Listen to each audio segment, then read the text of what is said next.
Centenario 1810-2010. Soy Carmen Millán de Benavides, de la Pontificia Universidad Javeriana, Instituto Pensar.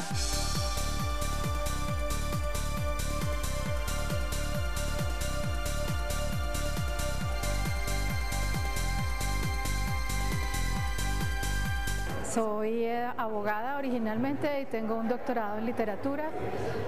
Trabajo en investigación sobre la circulación de los libros. Voy a trabajar un texto que se llama Historia Universal de Cesare Cantù, que fue la colección enciclopédica más grande que hubo en el siglo XIX y con la cual todas las recientes repúblicas de la América Latina que todavía no se denominaba así aprendieron Historia Universal.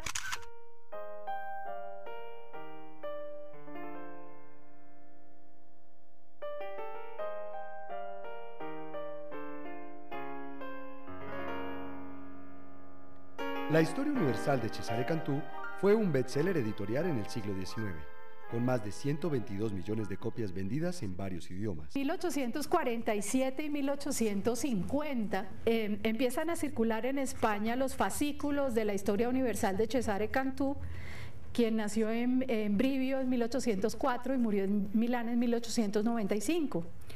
El editor Francisco de Paula Mellado señala que su decisión de incluir la obra en su biblioteca popular se debe a que se trata, comillas, de un libro notabilísimo que acaba de salir a la luz y que con justo motivo está llamando la atención de Europa. La primera edición de esta notabilísima obra, según las palabras del editor Mellado, apareció en Turín en 1836. Desde ahí va a ser material de referencia obligada para los jóvenes estudiantes, a los cuales estaba dedicada, no solo en Europa, sino en toda la América hispanohablante. En 1832 entonces se publica en Milán una obra que llevaría a su autor a la cárcel.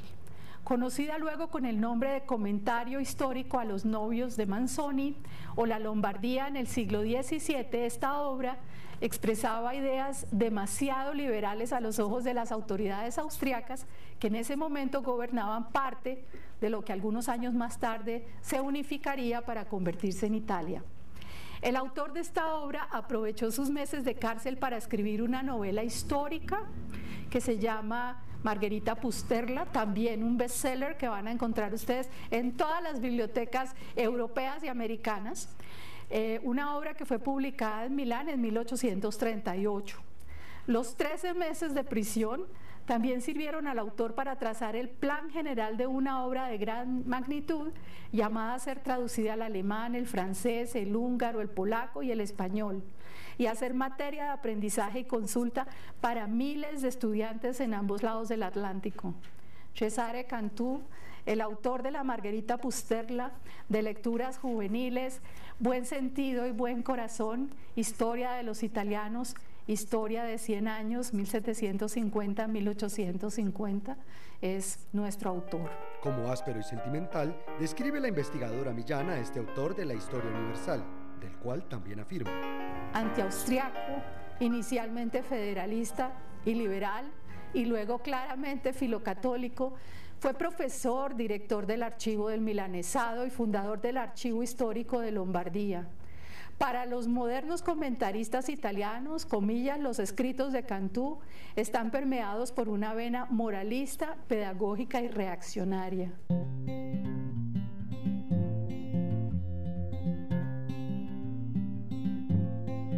La publicación de la Historia Universal fue un suceso editorial que enriqueció a Pomba, que fue su primer editor, a editores franceses y españoles, y permitió a Cantù hacer una vida intelectual independiente a pesar de la piratería y las escasas regalías frente al volumen que vendió.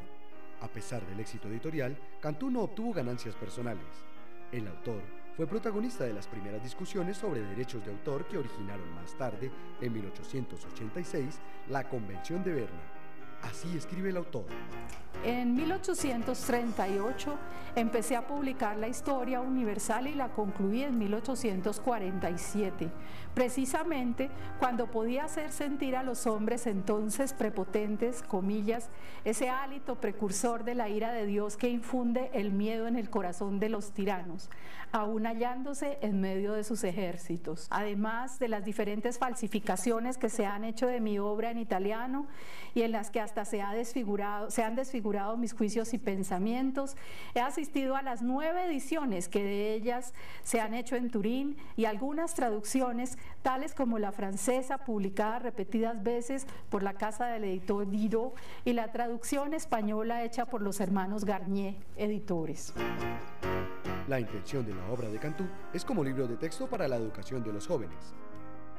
A mi patria un pensamiento independiente, una franca palabra, un afecto activo, deseando que aprecie y comprenda, y ojo, esta historia social.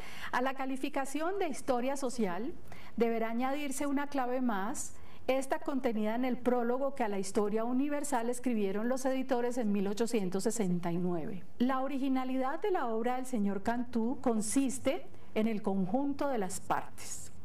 Da no la historia primero de un pueblo y luego de otro, sino la de toda la humanidad considerada como una sola familia, una familia cuyos miembros tienen, no obstante, de por sí una historia propia, una individualidad, una responsabilidad que debe armonizarse con la solidaridad universal según una ley general que es el progreso continuo bajo la dirección de la providencia. Todo un programa filosófico allí. Cantú expone a través de toda su obra su visión acerca de cómo hacer historia. Frente al discurso sobre la historia universal, tremenda pieza, que abre el trabajo y en el que Cantú hace un recuento de las formas de hacer historia desde el principio de los tiempos hasta la fecha de la escritura de la historia universal. Comenta acerca de la polémica entre cultura y civilización, dialoga con las ideas de Herder, de Boulanger, de Hegel y de Vico.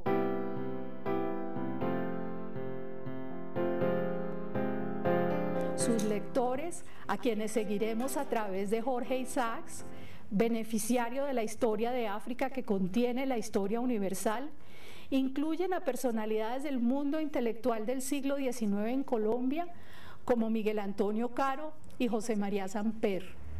A través de otros lectores como Jesús María Henao y Gerardo Arrubla, la historia universal de Cantú continuará siendo material citado y de consulta en el siglo XX. En La María de Jorge Isaacs hay varios pies de página que remiten a Cesare Cantú como autoridad en historia, además como fuente para contrastar la historia interpolada de los esclavos Naí y Siná. Si hay alguien que pueda creer exageradas las desventuras de Naí y de sus compañeros de esclavitud, la lectura del capítulo 6, época 14, y del libro y del 17, época 18 de la Historia Universal de Cesare Cantú, bastará para convencerle de que al bosquejar algunos cuadros del episodio se han desdeñado tintas que podían servir para hacerlo espantosamente verdadero. Eso dice a pie de página Isaacs. 2 lectores más. 2 miembros de la Academia Colombiana de Historia, cuya obra ganaría el concurso convocado con ocasión del primer centenario de la independencia, adoptada como texto oficial para la enseñanza de la historia el 27 de octubre de 1910, La historia de Colombia de Jesús María Henao y Gerardo Arrubla es un texto en el cual Cesare Cantú también aparece como fuente y autoridad. La edición que citan es la de 1869, es decir, la de Garnier, en gran formato. La presencia intelectual de Cesare Cantú recorre todo el siglo XIX y aparece citado en el siglo XX.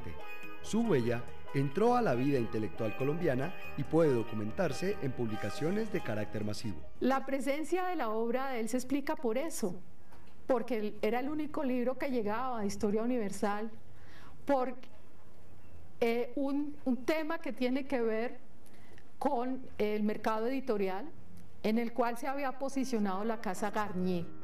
Sin embargo, La circunstancia de ser el único no elimina la importancia de este libro como primer conocimiento de la historia universal por parte de los estudiosos de nuestra naciente república en el siglo XIX, especialmente por quienes empezaron a contar nuestra historia. La presencia de la historia nos alerta para seguir una veta investigativa que me parece importante, y es hacer una reconstrucción genealógica de textos fuentes de las ciencias sociales en nuestro país.